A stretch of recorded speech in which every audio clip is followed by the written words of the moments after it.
Welcome to the Tricia Parisian YouTube channel. We're here with Sarah Cant, an American milliner living in England, and we're in our gorgeous studio in Warmington. And so we're just here to chat and learn about your beautiful hats. So what is a day in the life? What is a day in the life is kind of, up quite early, kind of getting my little boy off to nursery, and then, I sit here at this, looking out into my garden, and I'm either like Monday I spend half the day dyeing a load of stuff and then updating website and putting a load of stuff up on my online shop, and then sending emails and then packaging it, and then an email comes from a lady who does my PR, and a hat's got to be packed up, and then I got to zip to the post office before I go pick my son up from nursery, and then that's Oh my God. and that's like, and then you kind of, and I would usually have a couple hours in the evening to kind of come back and maybe answer emails or get something. Often there's a lot of stuff in millinery where you have to let things dry. Always, there's lots of drying involved, like you dye something or stiffen it, whatever. So I would try to use that kind of overnight time. So I kind of might slap some stiffener on something and know that when I came back to it in the morning, or the next time I'm able to kind of work on it, it's ready to go. Speaking about your different collections, how do you go about designing different collections? Especially if you're thinking, I don't know if you follow the Pantone colors of the year or what the trends are, or if you just launch off into a completely different direction. I would like to say that I just do what I love, and I do. I think the best fashion, the fashion I'm most compelled by, is by designers who just do what they love, and have a kind of signature style and manage to kind of bring lightness and freshness to it. So obviously that's my kind of gold standard, but the truth is I do have to think about colour. I don't think about it in terms of like trend predictions and stuff like that. For me that kind of kills it. Some people that's what useful. It just doesn't work for me. I find it kind of a little bit deadening, and I think it's all made up. But I don't know.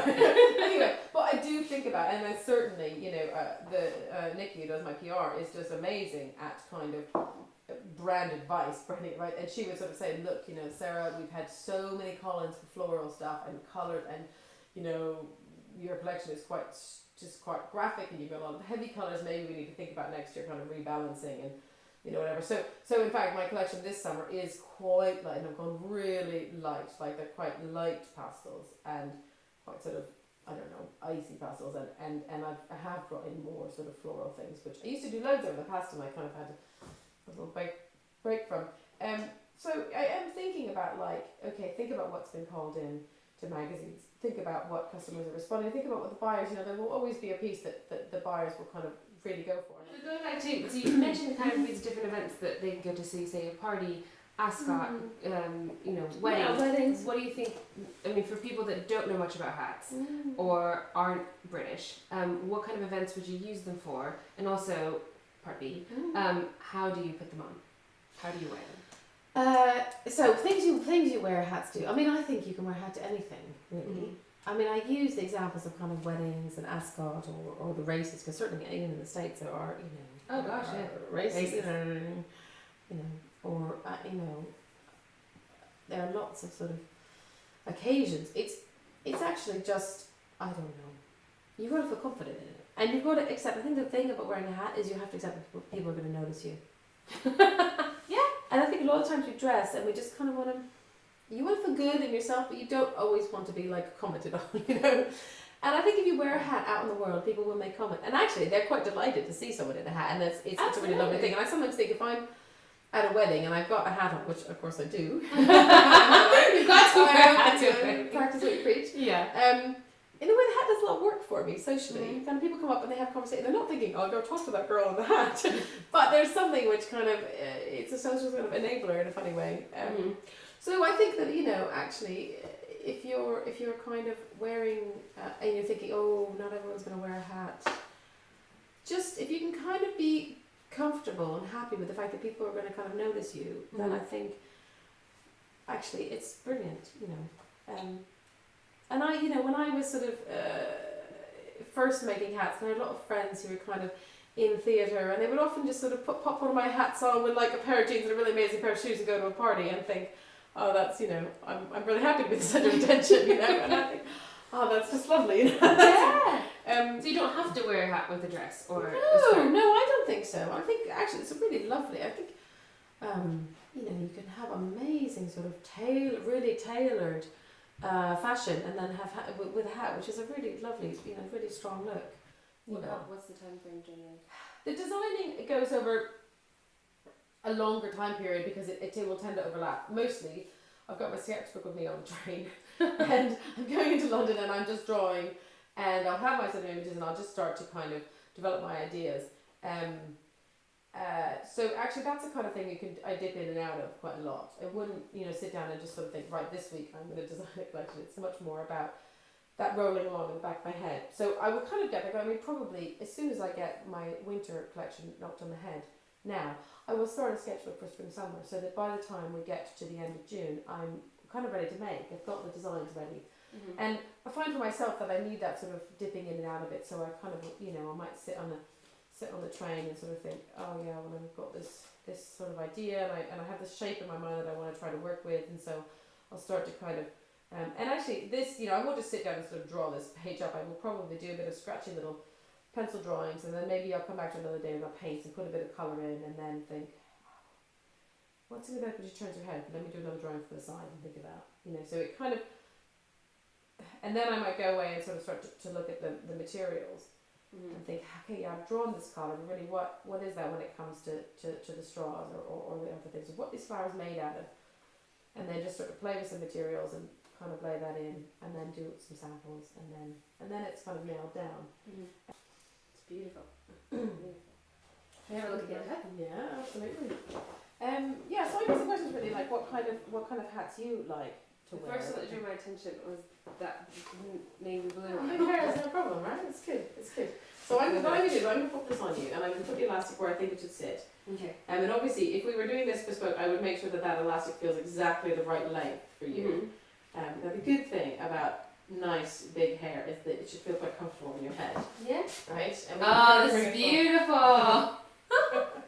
Yeah. And to me what that does is, okay, the blue is really nice with your hair colour and your eye colour, and the white is like really nice sort of pop. If you're really pale, maybe the white would be right, because your skin tone is lovely, you can kind of have that sort of white, you know, and then you can think, white summer dress, blue, maybe a pattern, because you've got the total things there, but it's not so much information that you could wear a pattern without being too busy. It's gorgeous. And I love, it does look like a ribbon, it just like it's been extended, isn't it? Yeah, that sort of lightness is, and that kind of, it's just the wind's just blown that, right? It just magically like that. Yeah, that's what I'm going for. Hours and hours later, it just happened. Yeah, but actually sometimes that means working the material less, actually, and just kind of being easy with it, and not kind of, you know, working it too much. Right, so pull that off. I would love to see you. I'd love to see you in that headband one, just because it's a really different style. Okay. Yeah, so that would sit, and you can even tuck. I'm just going to do it behind your ears. And with you, I would put in a few combs, I think, so it probably feels a little bit loosey-goosey at the moment. But actually, so that's a real kind of, you know, oh, and wow. in fact, you have hair sort of up, you know. I can do that with the clip. Yeah. Not So so a little much. bit of volume. Yeah. Yeah, it's lovely. I mean, it's a really 60s kind It's of look. really cool. But actually, you've got just the right hair for that. It's beautiful. It's funny because It's really when I different. saw that, you were talking about it, how do you put the hat on? Yeah, How do you do yeah. it? Yeah, but It's actually on, you gorgeous. kind of, I love the details. yeah. So that's a really different look for you, right? That's like Yeah. away from the hair, Yeah. away from the face, but actually it does a kind of a framing thing. Yeah, Cool. yeah, it's quite good in your hair. When you have short hair, you have to think about these things in abstraction.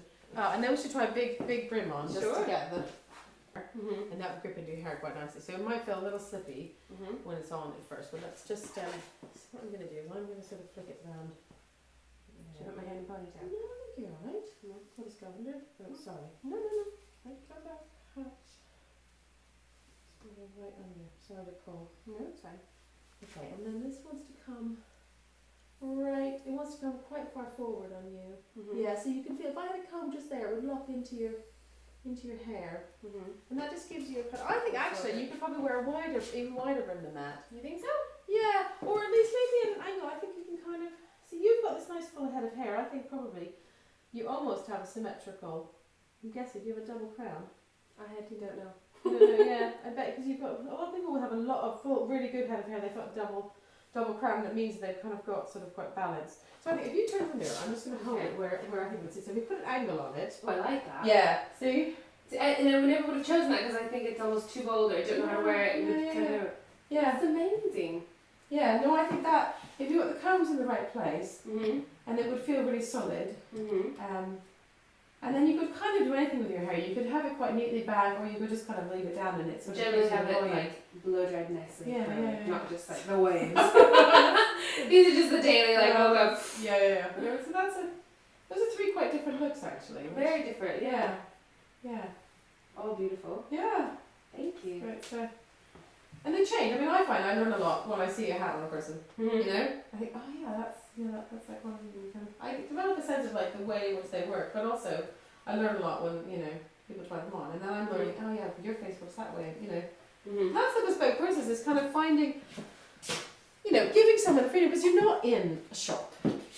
You're not in public and you're not trying something on, it looks funny in your head and you just want to put it down and get as far away from it as possible. It's a kind of a safe place so you can just try things on and have someone say, oh yeah, well that's, why don't we try this big broom and see how you feel in it? No, you're not risking it. It's I mean, kind I of would a have safe never chosen environment. that straight out, like if I was in the department store. Yeah. I would have always gone for like the smaller ones because I just don't know how to wear them. Yeah.